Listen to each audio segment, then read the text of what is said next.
Hi everyone, a very good afternoon to all of you and this is our next lecture basics हम यहाँ पर cover कर रहे हैं. This session we have in this session we are going to discuss the asymptotes. Asymptotes basically आपका calculus का part है, calculus के सिलेबस में मेंशन्ड है बट डायरेक्टली नहीं पूछा जाता है. बट जैसे कर्व ट्रेसिंग वगैरह है आगे हम डिस्कस करेंगे तो उसमें यूज़ होगा. और फिर कर्व ट्रेसिंग फर्दर यूज़ होती है आपकी जैसे सरफेस इंटीग्रल्स फाइंड करने में, double integrals, multiple volume of revolution find करने में, वॉल्यूम फाइंड करने में, right, volume of solid revolution. तो ये सारी चीज़ें आपको जो है आगे एक तरह से बेसिक्स की तरह यूज़ होती हैं. Also, the batch is starting from 15th of February. The people who are interested can contact me, can reach out to me. ये मेरा टेलीग्राम लिंक है, ये मेरा मेल आईडी है. सो डिस्क्रिप्शन में मैंने डाल दिया है, वहाँ से आप इसका जो ब्रोशर है वो डाउनलोड कर सकते हो.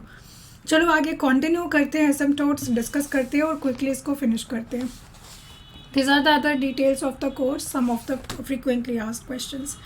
सो एसिम्पटोट्स एक्चुअल में होता क्या है, मीनिंग क्या होता है एसिम्पटोट्स का. सबसे पहले बेसिकली एसिम्पटोट्स एक ऐसी स्ट्रेट लाइन होती है जो कि किसी कर्व को सिर्फ अप्रोच करती है, उसको टच नहीं करती है. जैसे ये मेरे पास कोई एक कर्व है और मैं अगर फॉर इंस्टांस लेट्स से यहाँ पर एक लाइन ड्रॉ करूँ, बेसिकली लेट्स से कि मैं एक स्ट्रेट लाइन ड्रॉ करती हूँ, तो आप देख सकते हो कि जैसे जैसे ये कर्व ऊपर जा रहा है तो ये स्ट्रेट लाइन इसको अप्रोच तो कर रही है बट इसको कभी भी ओवरटेक नहीं कर पाएगी, इसको कभी भी ज्वाइन नहीं कर पाएगी. तो ये क्या है मेरे पास, ये एक एसिम्पटोट है. सो एसिम्पटोट एक ऐसी स्ट्रेट लाइन होती है जो कर्व को अप्रोच तो करती है बट उसको टच नहीं करती. जैसे मेरे पास अगर कोई क्लोज्ड कर्व होना, जैसे कि सर्कल में कंसिडर करूँ, आपको किसी एक पॉइंट पर टेंजेंट ड्रॉ करने के लिए मैं बोलूँ तो आप टेंजेंट ड्रॉ कर दोगे ना इस पॉइंट के ऊपर, वो टेंजेंट इसको टच कर रही है ना इस पॉइंट के ऊपर. बट एसिम्पटोट भी एक टेंजेंट ही होती है बट ये कर्व को एक्चुअल में टच नहीं करती है, मतलब किसी फाइनाइट डिस्टेंस पर टच नहीं करेगी. ऐसा लगेगा कि इनफाइनाइट डिस्टेंस पर ये उसको टच कर सकती है, राइट, इनफाइनाइट डिस्टेंस पर. तो एसिम्पटोट को ऐसा एसिम्पटोट का मीनिंग ये भी होता है कि straight line touching the curve at an infinite distance, तो उसको हम एसिम्पटोट बोलते हैं. So a straight line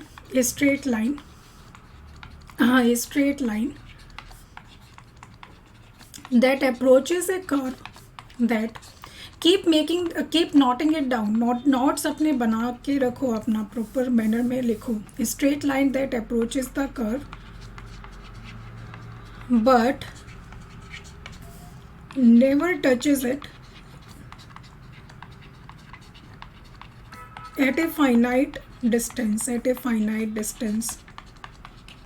Finite distance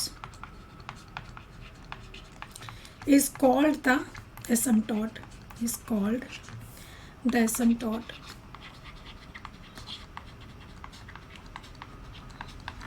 So there are three types of asymptotes. One is the horizontal asymptote,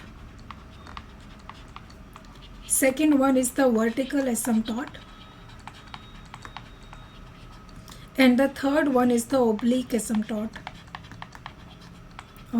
हम तीनों को एक एक करके डिस्कस करते हैं. हॉरिजॉन्टल एसिम्पटोट क्या होता है, वर्टिकल क्या होता है और ओब्लिक एसिम्पटोट क्या होता है. सबसे पहले वर्टिकल एसिम्पटोट की बात करते हैं. वर्टिकल एसिम्पटोट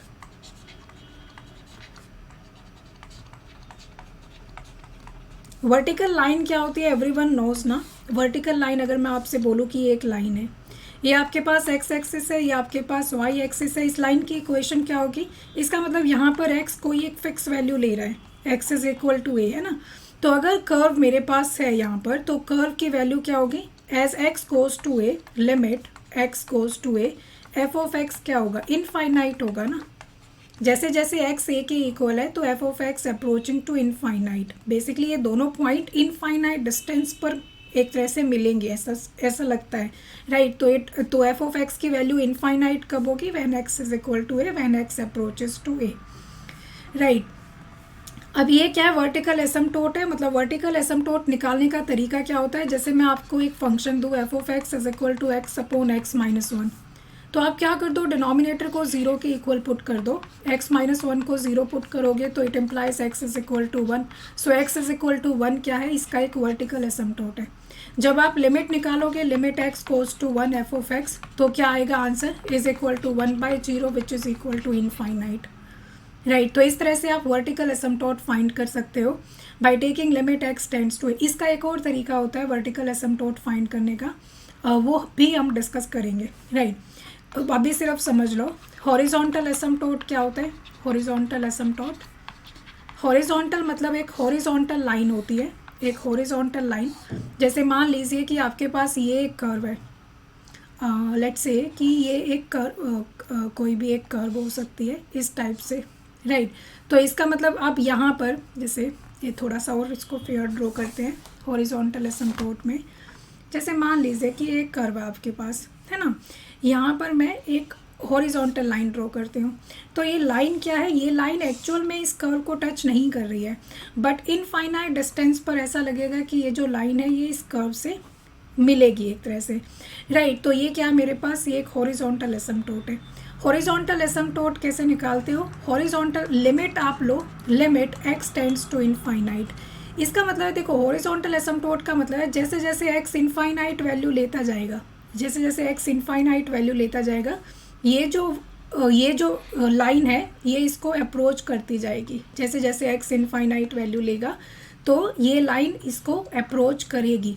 तो limit x tends to infinite F of x should be equal to, अगर ये लाइन की इक्वेशन को मैं लूँ y is equal to b, because आपको पता है कि ये हॉरिजॉन्टल लाइन किसको रिप्रेजेंट करती है, y is equal to some constant, right. तो limit x tends to infinite F of x will be equal to B. At an infinite distance, जब आप x इनफाइनाइट को पहुंच जाएगा तो F of x will take value b, मतलब F of X y को intersect कर देगा। ये मेरे पास एफ ऑफ एक्स का ग्राफ है। तो हॉरिजॉन्टल एसिम्पटोट निकालने का ये तरीका होता है, it's a straight line which is parallel to x axis and as x goes to infinite if y is equal to b is the horizontal asymptote then F X goes to b। इसका सबसे simplest example है जैसे tan inverse x है, tan inverse x if x goes to infinite, तो tan inverse x किसको जाता है, tan inverse x क्या वैल्यू लेगा, पाई बाई टू। तो आप देखोगे जब हम कर्व डिस्कस करेंगे तो y is equal to pi is horizontal asymptote of tan inverse x, horizontal asymptote of tan inverse x, alright, tan inverse x। तो एक होता है वर्टिकल एसिम्पटोट, एक होता है हॉरिजॉन्टल एसिम्पटोट।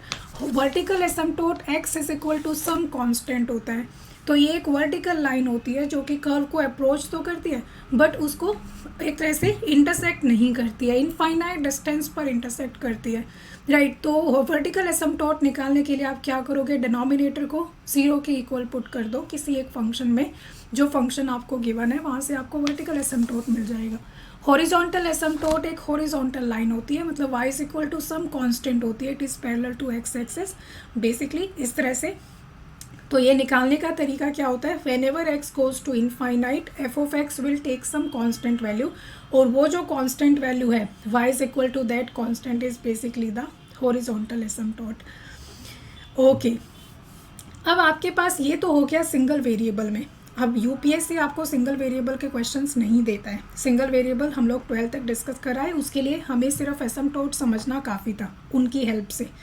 अभी हम लोग डिस्कस करेंगे कि अगर अपने पास 2 वेरिएबल्स का फंक्शन है एफ ऑफ एक्स वाई, एक थर्ड आपके पास एक और एसिम्पटोट होता है ओब्लिक एसिम्पटोट, ओब्लिक एसिम्पटोट, ठीक है, ओब्लिक एसिम्पटोट। अब ऑब्लिक एसिम्पटोट क्या होता है, ये एक स्लैंट एसिम्पटोट होता है जो ना तो हॉरिजॉन्टल होता है ना ही वर्टिकल होता है। तो नाम से भी पता चल रहा है स्लैंट एसिम्पटोट होता है। जैसे फॉर इंस्टांस अगर मैं एक कर्व ड्रॉ करूँ, ये आपके पास एक कर्व है और ये एक लाइन है, ये एक लाइन है, राइट। अब ये लाइन इस कर्व को अप्रोच करेगी एट एन इनफाइनाइट डिस्टेंस, तो ये आपके पास क्या है, एक ऑब्लिक एसिम्पटोट है, राइट।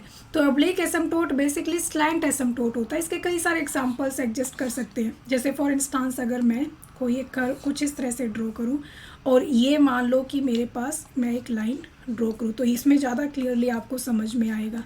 तो ये लाइन क्या कर रही है, ये लाइन एक्चुअल में इस कर्व को मीट नहीं कर रही है, बट ऐसा लग रहा है कि इनफाइनाइट डिस्टेंस पर जाकर ये दोनों इंटरसेक्ट करेंगी।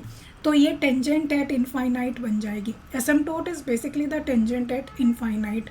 तो इसको ओब्लिक एसिम्प्टोट बोलेंगे बिकॉज ना तो ये हॉरिजॉन्टल है ना ही ये वर्टिकल है, ये स्लैंट है, एक तरह से टेढ़ी है basically.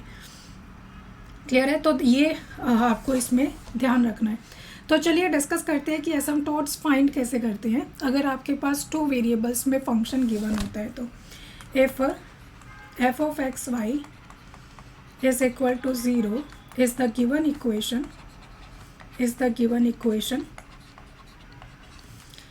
and we are asked to write asymptotes.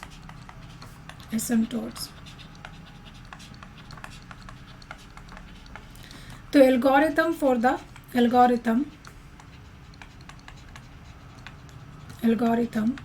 for horizontal and vertical asymptotes.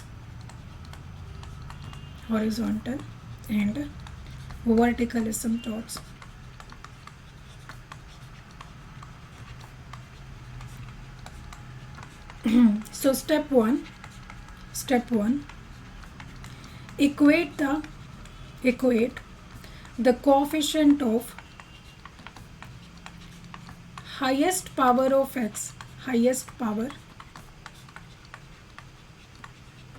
of x to 0 in order to find horizontal asymptote.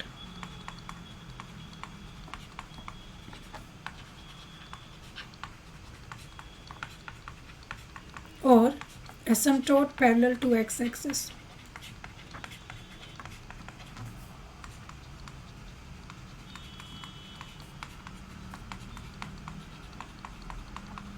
Step 2 मतलब not the step 2, basically step 1 या फिर step 2 हाँ उसी में करके देखोगे. Equate coefficient of highest power of y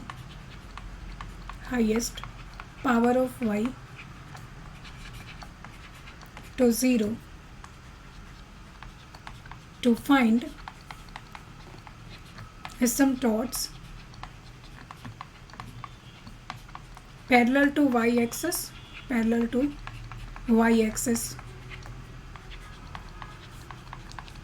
or vertical asymptotes.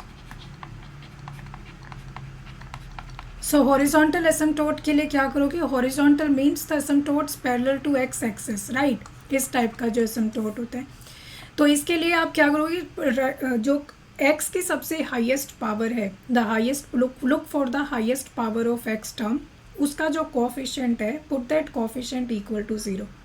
From there you will get an equation. वहाँ से आपके पास x की टर्म्स कोई वैल्यूज़ आ जाएंगी, basically y is equal to some values आ जाएंगी. सो वही क्या हो जाएगा आपके पास? वही आपके पास हॉरिजॉन्टल एसिम्प्टोट हो जाएगा. Then put the coefficient of highest power of y. Look for the highest power of y in the equation. उसका जो coefficient है, put that equal to 0 in order to find the vertical asymptotes. Vertical asymptotes are the asymptotes parallel to the y-axis. तो ये x is equal to something आएगा और ये क्या आएगा? y is equal to something आएगा. समझ में आया?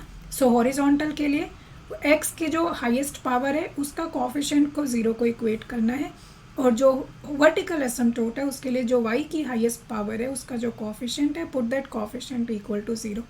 अब ऑब्लिक एसिम्प्टोट्स के लिए भी एल्गोरिथम देख लेते हैं. For oblique asymptotes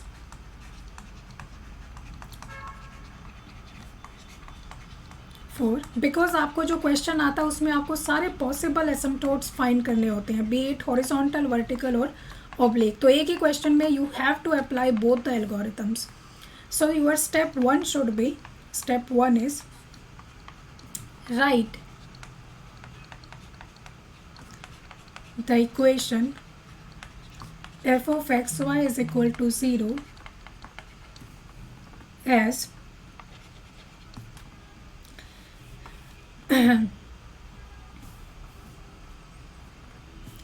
phi n xy plus phi n minus 1 xy plus up to so on plus phi 1 xy plus some constant term equal to 0. सो जो आपके पास गिवन इक्वेशन है ना, उसमें जो हाईएस्ट पावर है, मान लो कि 3 पावर हाईएस्ट है, तो जो भी 3 पावर टर्म्स हैं, जिन टर्म्स का डिग्री जो है या फिर इन टोटल पावर जो है वो 3 है, उन सारों को आप phi 3 xy में लिख दोगे.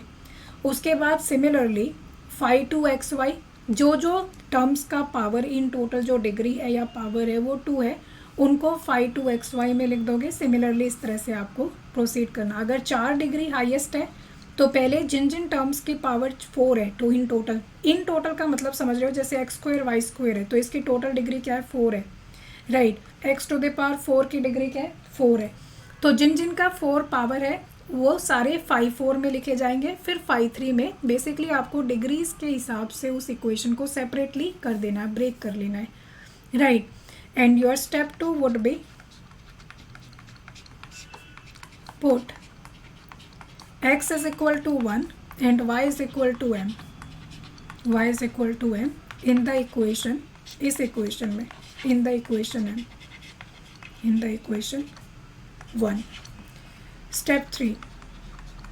Step 3. Find all roots of phi and m is equal to 0. Phi and m is equal to 0. So जब आप x को 1 रखोगे, y को m रखोगे, तो ये आपके पास m में एक इक्वेशन बच जाएगी. So जो आपके पास phi and m है उसको 0 के इक्वल पुट करोगे, यहाँ से सारे रूट्स फाइंड करोगे आप. Find all the roots of phi and m is equal to 0. अब आपको पता है कि ये n डिग्री की इक्वेशन होगी m में, तो इसके n रूट्स आएंगे आपके पास. जैसे for instance 4 is the highest power तो इसके 4 रूट्स आएंगे, 3 इज़ द हाईएस्ट पावर तो इसके 3 रूट्स आएंगे. So you have to find all the roots of phi and m is equal to 0. अब यहाँ से there are two cases. Case 1, if all the roots are non-repeated, all the roots are non-repeated,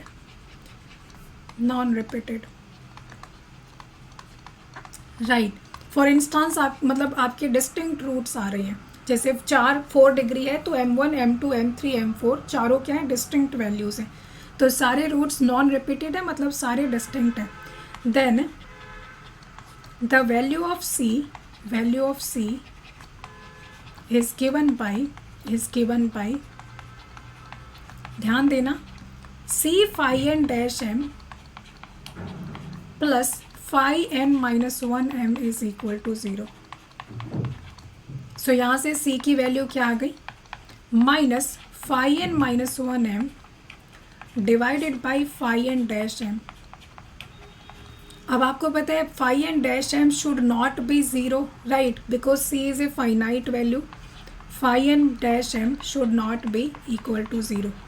अब ये c क्या है, basically एसिम्पटोट एक straight line होती है ना, तो स्ट्रेट लाइन की इक्वेशन क्या होती है, y is equal to M x plus c. तो ये c वही है. m आपको यहाँ से मिला, phi n m is equal to 0 आपने पुट किया, आपके डिस्टिंक्ट रूट्स आए. m1 के लिए c फाइंड करो, यहाँ पुट कर दो, एक स्ट्रेट लाइन मिल गई. m2 के लिए c फाइंड करो, यहाँ पुट कर दो, second straight line. m3 similarly इस तरह से आपको स्ट्रेट लाइंस मिलती जाएंगी और वही आपके क्या होंगे, एसिम्पटोट्स होंगे. क्वेश्चन करेंगे तब आपको क्लियर हो जाएगा. अब अगर मान लो कोई रूट्स रिपीटेड है, रिपीटेड मान लो कि जैसे m is repeated twice, m1 is repeated twice जैसे, तो आपके रूट्स आ जाएंगे m1. जैसे for instance x minus 2 square है तो 2 इसके 2 रूट्स हो गए ना, तो 2 is repeated 2 times. So case number 2 in step 4, case number 2, if m is a repeated root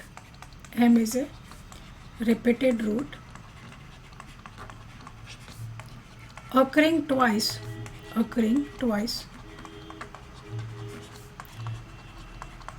then there will be 2 values of c corresponding to the same m, right. Then the 2 values of c are given by c square by 2 factorial phi n double dash m. ध्यान देना, दो values है ना, दो बार repeated है, तो c square by 2 factorial second order derivative of phi n m plus, अब ये क्या होगा, ये जो पावर्स है ना ये रिड्यूस होती चली जाएंगी, c to the power 1 by 1 factorial, और n जो है वो n-1 हो जाएगा, n-1 first derivative m plus next आपके पास क्या आएगा, phi n minus 2m is equal to 0। Second order derivative, first order derivative, यहाँ पर कोई डेरिवेटिव नहीं है। फाई एन यहाँ पर n, यहाँ पर n-1, यहाँ पर n-2, बेसिकली n-2। अगर 3 बार कोई रूट रिपीटेड है तो if m is repeated thrice, m is repeated 3 times, जो कि हार्डली होगा, इतना टफ इक्वेशन नहीं आता है, 3 times, then there should be 3 values of c for the same m, then the 3 values of c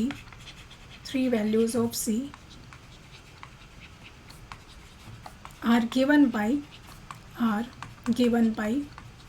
सो अब स्टार्ट कहाँ से होगा, मेरे पास क्यूबिक इक्वेशन आएगी, क्योंकि 3 वैल्यूज ऑफ सी तो क्यूबिक इक्वेशन से मिलेगी हमें।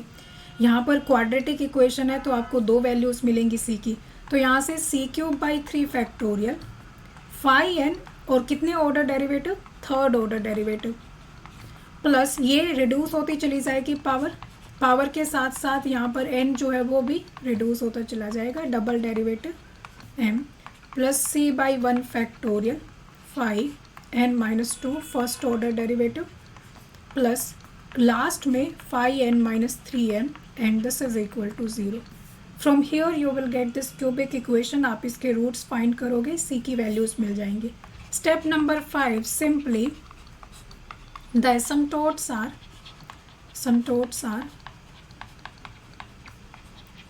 y is equal to mx plus c। सो जो भी जिस m के कोरस्पॉन्डिंग जो c मिला है उसको इस तरह से पुट कर दोगे, m1x plus c1, m2x plus c2, so you will get all the oblique asymptotes here. एक बार फिर से रिकैप कर देती हूँ। So let's suppose you are given an equation f of xy is equal to 0। तो your first step is to find the highest power of x। Highest power of x find करो, उसका जो coefficient है उसको 0 करो, वहाँ से आपको हॉरिजॉन्टल एसिम्प्टोट मिलेगा। उसके बाद हाईएस्ट पावर ऑफ y को 0 करो, तो वहाँ से आपको वर्टिकल एसिम्प्टोट मिलेगा। Vertical asymptote x is equal to something होगा, horizontal asymptote y is equal to something होगा। ओब्लिक एसिम्प्टोट्स के लिए आपको एक डिफरेंट प्रोसीजर फॉलो अप करना है। सबसे पहले आप क्या करोगे, उसमें ये देखोगे कि जो गिवन इक्वेशन है उसमें हाईएस्ट डिग्री किस टर्म की है, मतलब हाईएस्ट डिग्री कितनी है। तो क्या करोगे, जो वो जिस उस डिग्री की जितनी टर्म्स हैं उनको एक साथ करो, उसको नाम दो phi n x y. N यहाँ पर उस डिग्री को रिप्रेजेंट कर रहा है। फिर उससे जो लोअर डिग्री टर्म्स हैं उनको एक साथ करो, फिर लोअर डिग्री, लास्ट में कॉन्स्टेंट टर्म को अलग करके रख दो। Your step number 2 is put x is equal to 1, y is equal to m. Asymptote is a straight line, so the equation of asymptote will be y is equal to mx plus c. So you basically have to find this m as well as to find this c. तो इसके लिए हम लोग काम कर रहे हैं, x को 1 पुट करोगे, y को m पुट करोगे, इस इक्वेशन में पुट करोगे, राइट। तो आपकी जो इक्वेशन है वो m में रिड्यूस हो जाएगी। This entire equation will be reduced into m। अब आपको क्या करना है, जो सबसे फर्स्ट टर्म होगी फाई एन एम उसको 0 पुट करो, यहाँ से m की वैल्यूज़ निकालो। m की वैल्यूज़ 2 तरीके से आ सकती हैं, रिपीटेड आ सकती हैं, नॉन रिपीटेड आ सकती हैं, राइट। उतनी ही वैल्यूज़ आएंगी जितनी इसकी डिग्री होगी, जितनी इस इक्वेशन की हाईएस्ट पावर होगी, n की जो वैल्यू होगी उतनी ही m की वैल्यूज़ रहेंगी। अगर सारे रूट्स नॉन रिपीटेड हैं, जैसे m1 m2 डिस्टिंक्ट रूट्स अगर आपको मिल रहे हैं, तो उस केस में c को सिंपली आपको निकाल देना है as equal to minus phi n minus 1m divided by phi n dash m। ये फॉर्मूला है if the roots are non repeated. एक बात याद रखना, अगर फाई एन डैश m 0 आ जाता है, इसका मतलब आपको कोई एसिम्प्टोट नहीं मिलेगा corresponding to that m। Listen carefully, this denominator has to be non-zero. If this denominator is equal to 0, इसका मतलब you will not get any asymptote for that particular m। तो ये नॉन रिपीटेड रूट्स के लिए एक बार procedure carry out कर लिया, आपको c मिल गया phi n minus 1m divided by phi n dash m करके। उसके बाद अब ये देखो कि क्या कोई रूट रिपीटेड है। अगर ट्वाइस रिपीटेड कोई रूट है, इसका मतलब उसी सेम m के लिए आपको दो वैल्यूज़ मिलेंगी c की, तो आपके पास क्वाड्रेटिक इक्वेशन होनी चाहिए। तो क्वाड्रेटिक इक्वेशन कैसे लिखोगे, c² 2 फैक्टोरियल, जितने टाइम्स वो रिपीटेड है उतनी ही c की पावर से शुरू करोगे, एंड फाई n उतना ही number of derivative, so phi n double dash m, फिर ये पावर रिड्यूस होती जाएगी, डेरिवेटिव रिड्यूस होता जाएगा, n जो है वो रिड्यूस होता चला जाएगा, n विल बी n-1, फिर फर्दर नेक्स्ट टर्म में n-1 विल बी n-2। अगर 3 बार रिपीटेड है तो c³ फैक्टोरियल से शुरू होगा, फिर c² 2 फैक्टोरियल, फिर c/1 फैक्टोरियल, इस तरह से। और फाइनली आप यहाँ पर जितने भी एसिम्पटोट्स आपको मिले हैं सारे लिस्ट आउट कर दोगे। Getting my point? चलो तो फिर आगे कंटिन्यू करते हैं इसको, मतलब हम लोग आगे क्वेश्चन करते हैं। क्वेश्चंस में मेरे पास फर्स्ट क्वेश्चन है, इसके क्वेश्चंस यूपीएससी 2-3 बार पूछ चुका है, नॉट एवरी ईयर, हर साल नहीं आते हैं, but like I told you, इससे अगला टॉपिक हमारा कर्व ट्रेसिंग है। फिर कर्व ट्रेसिंग आगे यूज़ होता है, कर्व ट्रेसिंग आपका कोर पार्ट का टॉपिक नहीं है, आपको कोई नहीं पूछेगा कि इस कर्व को ट्रेस करो, बट आपका यूज़ होगा। जैसे हम मल्टीपल इंटीग्रल्स फाइंड करेंगे तो उसमें आपका ये यूज़ होगा। तो क्वेश्चन है आपका, फाइंड all asymptotes of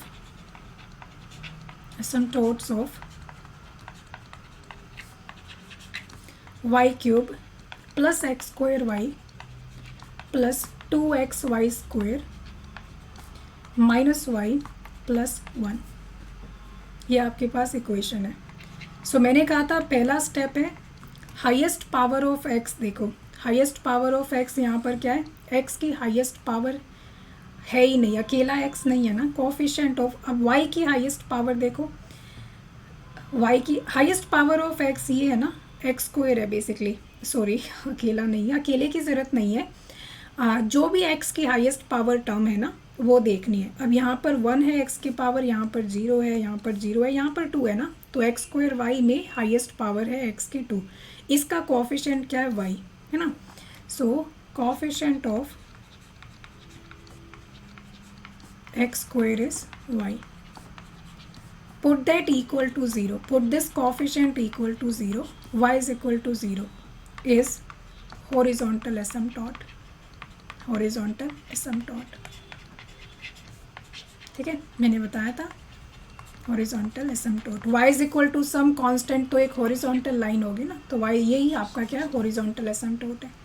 अब coefficient of highest power of y, highest power of y is y³ ना, इसका कोफिशिएंट क्या है 1। क्या 1 0 के इक्वल हो सकता है, नहीं हो सकता ना, तो इसका मतलब नो वर्टिकल एसिम्पटोट, नो वर्टिकल एसिम्पटोट। ठीक है, अगर आपका मतलब कोफिशिएंट कांस्टेंट आ जाए ना तो वो तो 0 हो ही नहीं सकता है, तो उस केस में कोई एसिम्पटोट वर्टिकल एग्जिस्ट नहीं करेगा। अगर सिमिलरली यहाँ पर x² का कोफिशिएंट भी 1 आ जाता तो हॉरिजॉन्टल एसिम्पटोट भी नहीं होता। क्लियर है? Now oblique asymptotes, oblique एसिम्पटोट्स।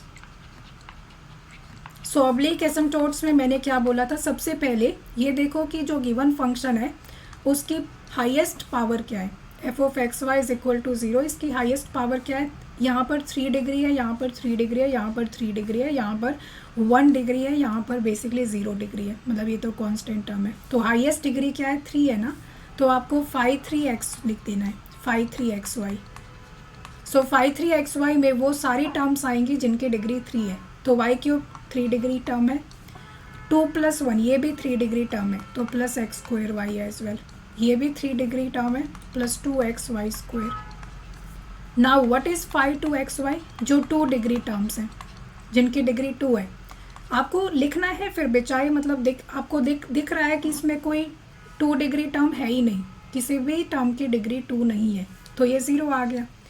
What is 5-1xy, वो सारी टर्म्स जिनकी डिग्री 1 है, तो -y ना, -y। और उसके बाद कांस्टेंट टर्म आपके पास 1 है, तो उसको हमें नहीं लिखना है, तो 5-1xy तक। अब आपको क्या करना है, नेक्स्ट स्टेप क्या था, put x is equal to 1 and y is equal to m, right. तो आपके and phi and m is equal to 0, phi n m is equal to 0। N क्या है यहाँ पर 3 है, हाईएस्ट डिग्री, तो पहले फाई 3 एम हम लोग लिखते हैं। So phi 3 m is equal to, x को 1 पुट करो, वाई को m पुट करो, so m cube plus x को 1, वाई को m, सो m cube plus m plus 2 into 1 plus m square, 1 into m square, so m cube plus 1 plus m square, m cube plus m square ना, एक second let me see clearly, m cube plus m plus 2m square plus 2m square, right. इसको हमें 0 को equate करना है, तो m हम लोग कॉमन ले लेते हैं, तो this is m square plus 2m plus 1 is equal to 0। So isn't it m plus 1 whole square is equal to 0। तो यहाँ से मेरे पास 3 रूट्स आए। मैंने बताया था जितनी डिग्री होगी हाईएस्ट उतने ही m की वैल्यूज़ मिलेंगी आपको, -1 -1। अब आप देख सकते हो 0 is a non repeated root, right, but -1 is a repeated root, repeated twice, right। तो पहले m is equal to 0 के लिए c फाइंड करते हैं। for m is equal to 0, c क्या हो जाएगा, c is equal to, मैंने बताया था क्या वैल्यू थी, minus phi n minus 1 m divided by phi n dash m,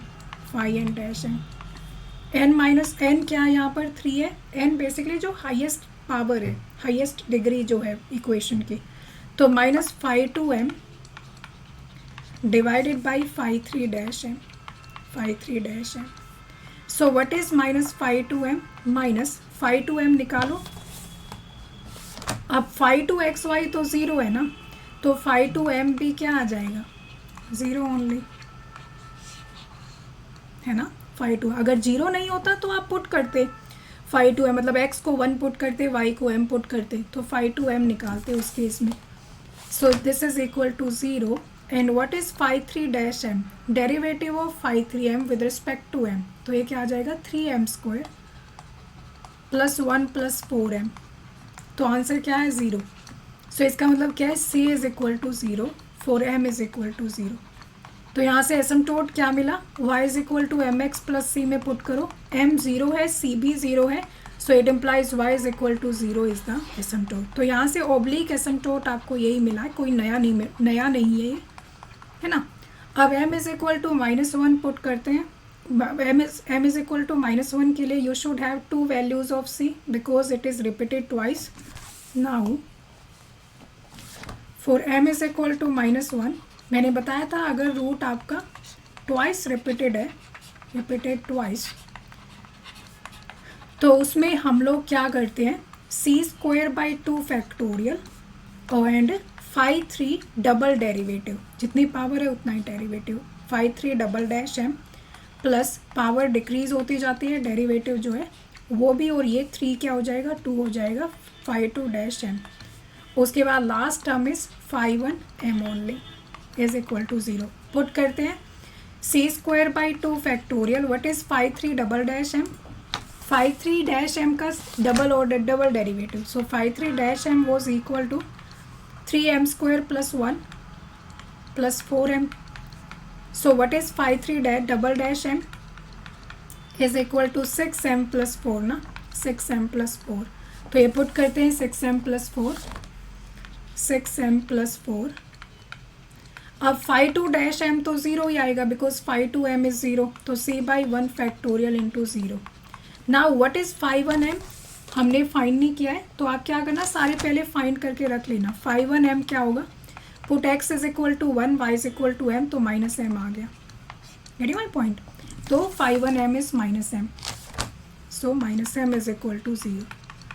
इसको ओपन करेंगे, 2 फैक्टोरियल इज 2 ओनली, और यहाँ से 2 आप बाहर ले सकते हो, 3m प्लस 2 हो गया, and -m is equal to 0, right. तो c² into 3m plus 2 minus m is equal to 0, m की वैल्यू क्या है, अब -1 पुट कर दो, c² -3 plus 2 that is -1, minus m is equal to -1, तो ये +1 हो जाएगा, सॉरी +1 हो जाएगा, m को -1 पुट करना है, तो यहाँ से मेरे पास सी स्क्वायर क्या आया, minus C square plus 1 is equal to 0. That means what, C square is equal to 1. C की दो वैल्यूज आई plus minus 1, C is equal to plus minus 1. तो एसिम्पटोट निकालो यहाँ से, m is equal to minus 1, c is equal to plus minus 1. तो asymptote y is equal to M x plus C होता है. तो m को माइनस 1 पुट करोगे, माइनस 1 इंटू एक्स, सी को 1 पुट करो, सो प्लस 1. तो एक तो आ गया minus x plus 1 y, right. अब की बार क्या करो, m को माइनस 1 पुट करना है, c को माइनस 1 पुट करो, so y is equal to minus x minus 1 are two asymptotes, right. और एक आपके पास क्या आया था उधर, y is equal to 0. Also y is equal to 0 is horizontal asymptote. ये आपका ऑब्लिक एसिम्पटोट्स है, ऑब्लिक एसिम्पटोट्स. क्लियर है सबको कैसे फाइंड करना है? तो ये आपको दिमाग में रखना है. चलो एक और क्वेश्चन लेते हैं. Next question, find all asymptotes of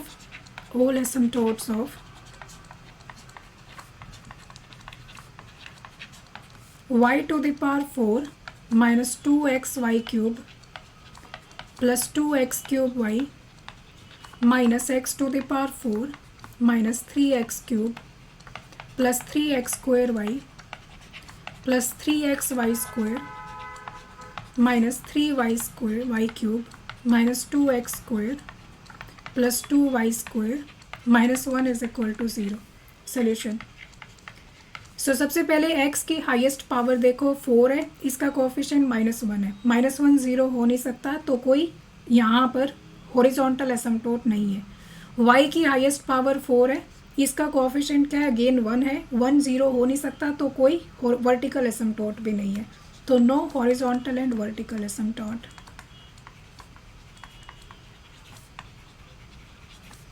vertical asymptotes, right. अब हमें ऑब्लिक एसिम्पटोट निकालने, उसके लिए मैंने कहा था डिग्रीज देखो, हाईएस्ट डिग्री क्या है 4 है, तो n यहाँ पर 4 है, राइट. तो 5 4 xy कलेक्ट करो. 5 4 xy is basically all those terms of degree 4. तो y4 डिग्री 4 है, इसमें आ जाएगा. -2xy क्यूब डिग्री 4 है, तो ये इसमें आ जाएगा. 2x cube y 3 + 1 again 4 degree. उसके बाद -x4 4 डिग्री. बाकी कहीं पर 4 है, ये 3 है, ये 3 है, ये 3 है, ये 3 है, ये 2 है, ये 2 है. तो 5 4 xy डन. फिर 5 3 xy, जिन जिन की डिग्री 3 है वो कलेक्ट करो. तो ये 3x क्यूब, सो -3x cube plus 3x square y plus 3xy square minus 3y cube. उसके बाद 5 2 xy, जिनकी डिग्री 2 है, तो -2x square plus 2y square. And 5 1 xy, वो सारी टर्म्स जिनकी डिग्री 1 है, तो कोई सी भी नहीं है सिंगल डिग्री की टर्म, तो ये 0 है. अब आपको क्या करना है, put x is equal to 1, y is equal to m. So 5 4 m आपका क्या आ गया, 5 4 m is equal to m to the power 4 minus 2m cube plus 2m minus 1, right. x को 1 करना है, y को m पुट करना है. 5 3m देखो, 5 3m is equal to, I think ये मेरे पीछे में, आई थिंक यहाँ पर वो है. एक्चुअली मुझे नहीं दिखता है ना कि वीडियो जो नीचे चल रहा है OBS में, ये स्लाइड्स ऐसे दिखती रहती हैं बस. सो देखना, अगर मेरे बैकग्राउंड में अगर लिखा जा रहा है ना, तो थोड़ा सा ध्यान रखना, आप खुद से कर लेना. x को 1 पुट करो, y को m पुट करो. सो this is -3 plus 3m plus 3m square minus 3m cube. 5 2m क्या आ जाएगा, -2 plus 2m square, right. And 5 1m क्या आ जाएगा, 0 ओनली.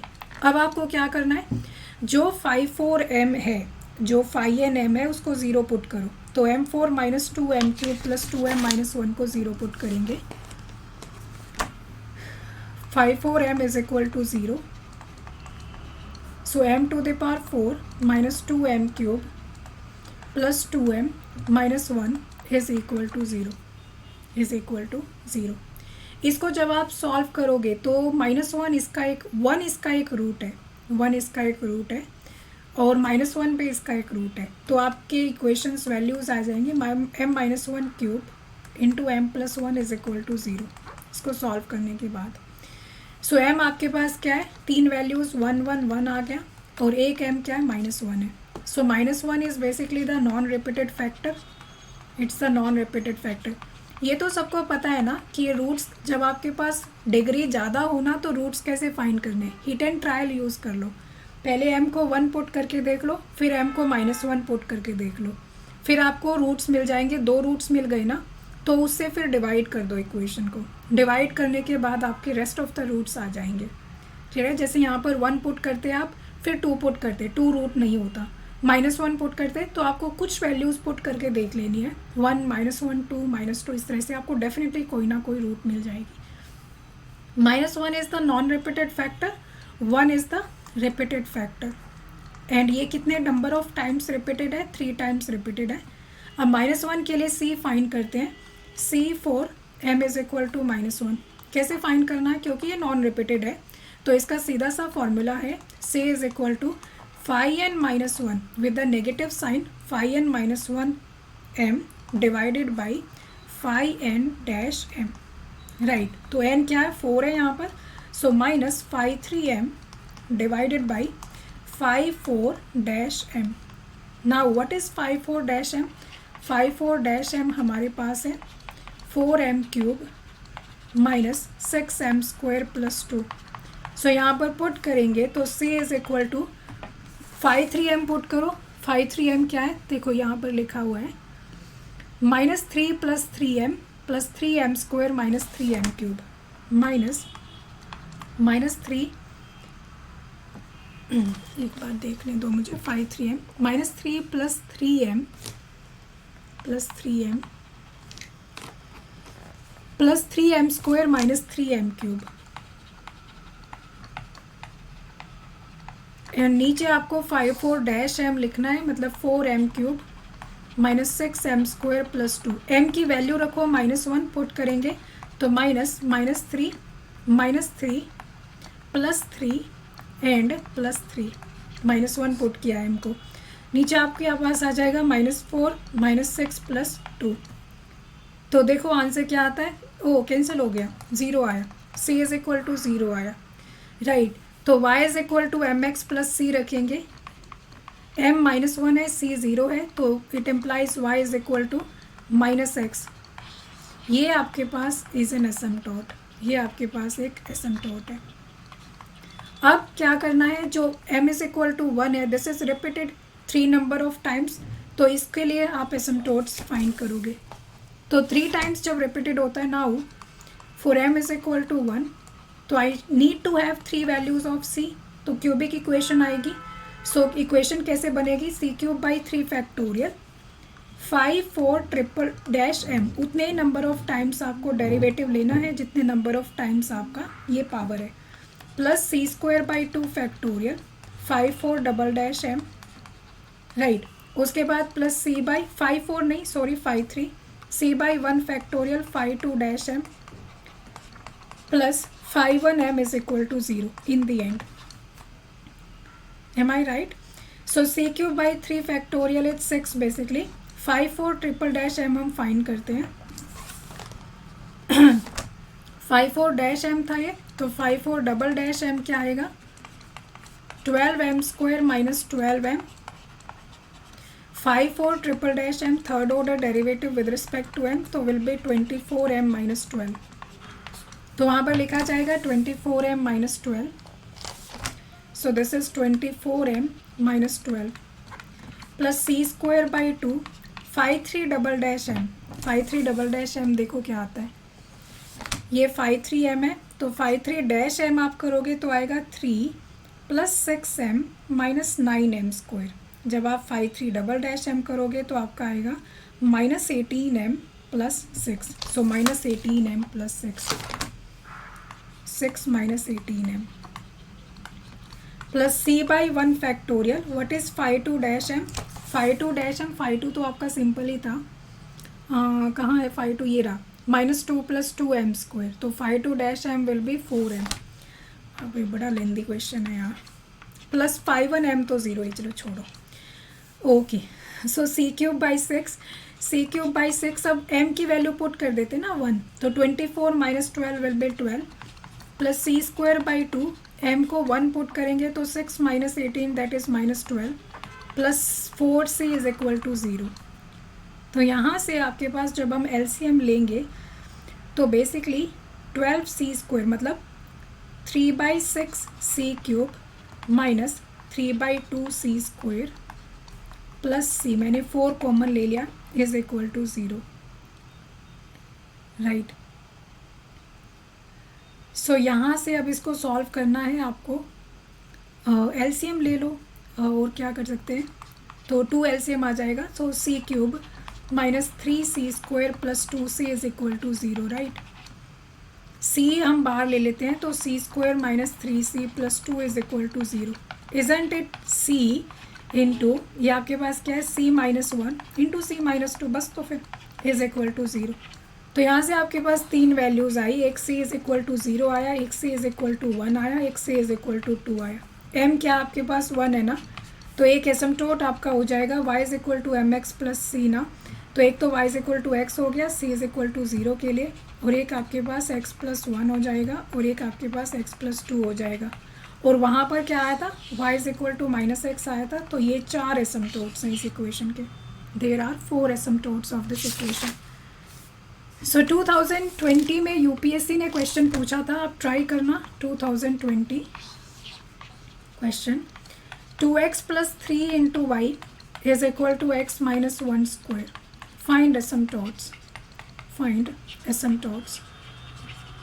पहले इस इक्वेशन को सिंप्लीफाई कर लो, सिंप्लीफाई मतलब multiply 2xy plus 3y is equal to x² plus 1 minus 2x, इस तरह से, तो x² plus 1 minus 2x minus 2xy minus 3y is equal to 0। Do let me know in the comment section क्या values आती हैं, verify करना, right, एक दूसरे के साथ। And this is it, further आगे हम मिलते हैं, क्योंकि इसमें ना लेक्चर हम लोग ज़्यादा लंबा नहीं रख सकते हैं, अपलोड करने में प्रॉब्लम होती है, सो इसलिए आई थिंक थोड़ा फास्ट था, बट समझ आया होगा होपफुली आपको। कमेंट सेक्शन में मुझे ज़रूर बताना।